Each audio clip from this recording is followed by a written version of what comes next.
Hi everyone, in this lesson we're going to look at acid-base titrations, another application of acid-base chemistry. And in this lesson we're going to be analyzing using a known volume of a standard solution. So some of the goals for this lesson is to describe the criteria required to analyze a sample with titration. And we've already seen some titrations in this class, and we'll be looking at them in acid-base chemistry and then again in electrochemistry. We're going to calculate an unknown concentration of an acid or a base using titration calculations.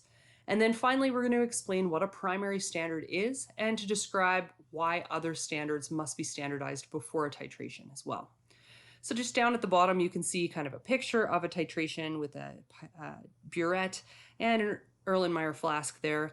And you can see that as we add that solution from the burette, we have an indicator solution that actually turns color when we've reached the equivalence point or the stoichiometric point.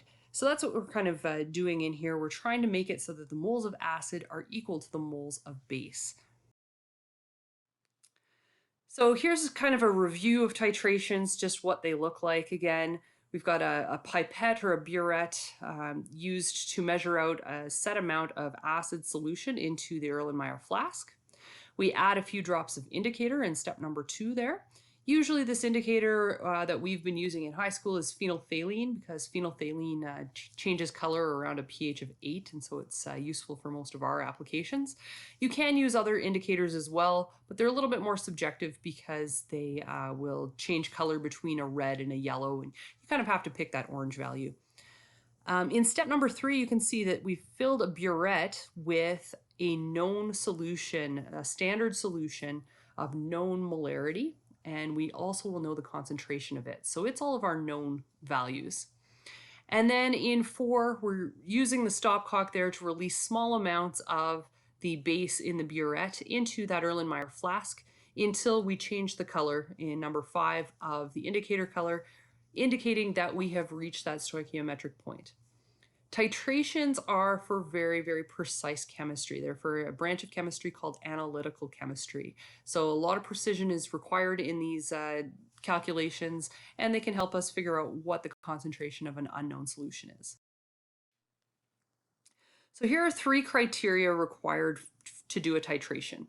The first criteria is that only one reaction can take place between the solutes contained in the 2 solutions. If you have more than one reaction taking place, the titration is just not going to work. It's not going to be accurate. So one reaction taking place is what we're looking for. The reaction between the solutes must also go rapidly to completion. If you've ever done these titrations before, you've added a drop of base or something and you swirl and you're waiting for a color to change. You can only imagine how agonizing that would be if it took half an hour for colors to change and things like that. So it must be a really rapid reaction. And then the third criteria for titration is there has to be some way to signal the endpoint of that reaction. So having a color change with an indicator, for example, is the one way that we signal that endpoint of the reaction. So there has to be some way to show that we're at the equivalence point or stoichiometric point. And that's where our acid is equal to our base in this type of reaction. So there's a definition of the equivalence point, also known as the stoichiometric point. In acid-base titrations, the equivalence point is where the moles of hydronium are equal to the moles of hydroxide.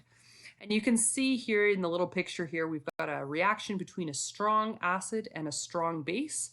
And when we have equal moles of hydronium and hydroxide with that strong acid, strong base titration, we will have a pH of 7. That's going to be our equivalence point or our stoichiometric point where those concentrations are equal.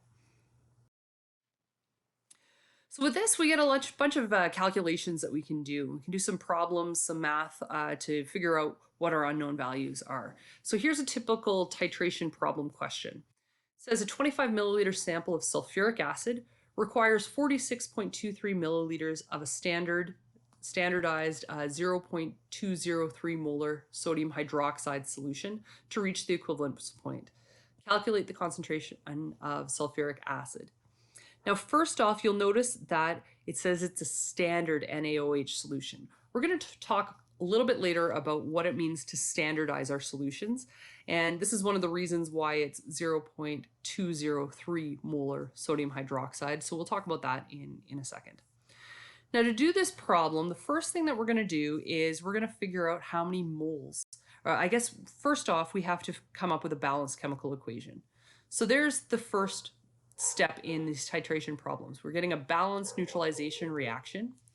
And in this case, we've got sulfuric acid, strong acid, reacting with sodium hydroxide, a strong base, to form sodium sulfate and water. So you'll notice we've got a 2-to-1 ratio with our base to acid. Second step is to find the moles of that standard solution. So that's what was in the burette.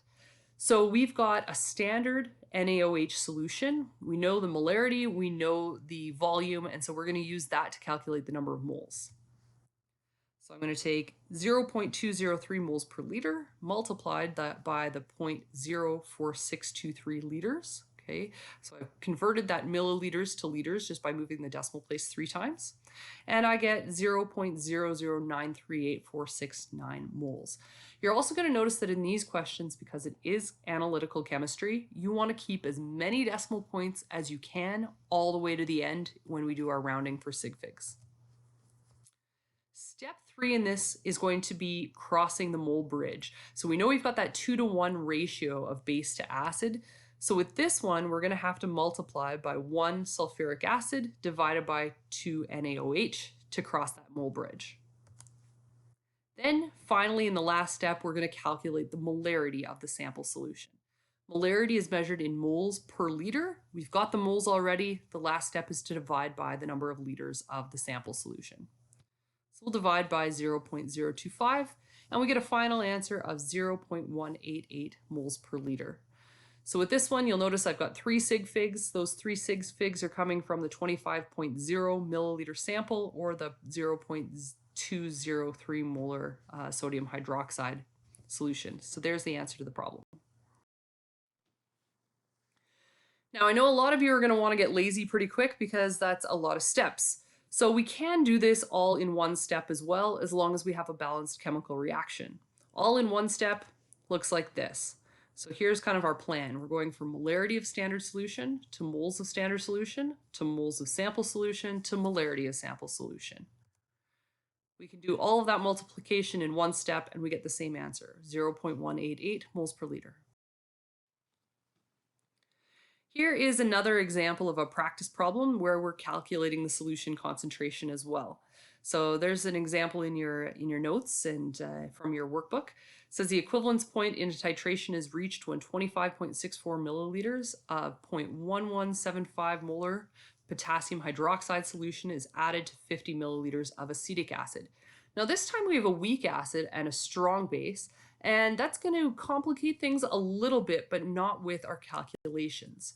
In the next lesson, I'll teach you how having a weak acid and a strong base impacts our titration because of a buffering effect that happens. So we'll look at that next time. So I've got potassium hydroxide plus acetic acid. They're in a 1-to-1 ratio. They make a water and potassium acetate.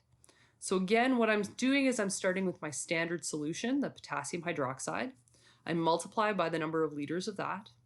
I cross the mole bridge, and then I divide by the number or the volume of the sample solution. And in this case, I get 0.0603 moles per liter. Here's another example of a problem. But this one is a little bit more data that we would actually get from a lab. When we do titrations, we usually do a titration at least 3 times.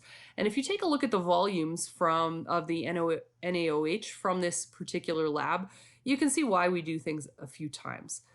Those volumes are not identical in all cases. We've got one point in particular from titration trial number 1 that really doesn't match the other 2. It's quite far off. So that is an outlier in our data. And what we're going to do in this is we're going to actually eliminate that data outlier, and we're going to take the other 2 values that are good, and we're going to average the volumes there. So we get 33.60 milliliters of that standard solution is used to reach the stoichiometric point. So now we're going to go through our steps to calculate the concentration of the lactic acid here. So step 1, we're putting a balanced chemical equation together. So we have our neutralization reaction, which is going to form water and a salt. Second thing that we're going to do is we're going to go through our stoichiometry to figure out the molarity of the sample. So we're going to take the molarity of the standard, convert to the moles of standard, convert to the moles of sample, and then go to molarity of the sample. When we plug in all of our values here, you'll notice that I've used the average value of 0.03360 for the volume of the standard. When we go through all of those steps there, I get a final answer of 0.206 moles per liter. Now, the last thing I want to talk about in this video is primary standards. If you see that standardized, why do we have to have standardized solution? When we do a titration, we really need accuracy. And not all standard solutions will provide the same amount of accuracy because they might react with the atmospheric carbon dioxide or the atmospheric water. You can see that little picture up in the front is what happens to sodium hydroxide pellets after they've been exposed to the humidity in the air. And you can see that over time, they kind of swell up and they absorb a lot of the water from the air. And sodium hydroxide in particular is really bad for doing that. So there are two standards that do not absorb water or carbon dioxide from the air. Those are potassium hydrogen phthalate and oxalic acid dihydrate. Those are known as the primary standards because they don't absorb that water from the air. They don't react with the air. And so what we like to do is to standardize any other solution with one of those before doing a titration. So that way we can determine its exact concentration before undergoing a titration. Okay, last question here is showing how we're going to actually do the calculation if we're trying to standardize our sodium hydroxide with the oxalic acid solution. So one last question here for us today, and we do it in the exact same way that we did our other titrations. If 21.56 milliliters of sodium hydroxide is required to neutralize 25 milliliters of 0.0521 molar oxalic acid solution, calculate the concentration of sodium hydroxide. Now first, the reason why we're doing this is because we need to do an acid-base titration with an unknown acid. If I use the oxalic acid, we've already got an acid there and we can't do a titration. So we kind of need two steps for this one. So the first thing that we're doing is we're coming up with a balanced chemical equation. With our oxalic acid solution, you'll notice it has 2 hydrogen ions to donate. So we require 2 sodium hydroxides to neutralize that. Next thing that we're going to do is we're going to go through our same stoichiometric steps. We're taking the molarity of the standard solution, multiplying by the volume of the standard solution that we used. We cross that mole bridge, we've got a 2-to-1 ratio there. And then finally, we divide by the volume of the sample. We do that, we get a concentration of sodium hydroxide of 0.121 moles per liter. So try some of those questions. I've put a worksheet online that goes through some sample problems about titrations. This is a really, really valuable skill to know, very useful chemistry. It's used in a lot of different applications, and we'll be coming back to it into the electrochemistry section as well. So make sure you know how to do this, and please ask questions if you have them. Thanks for watching.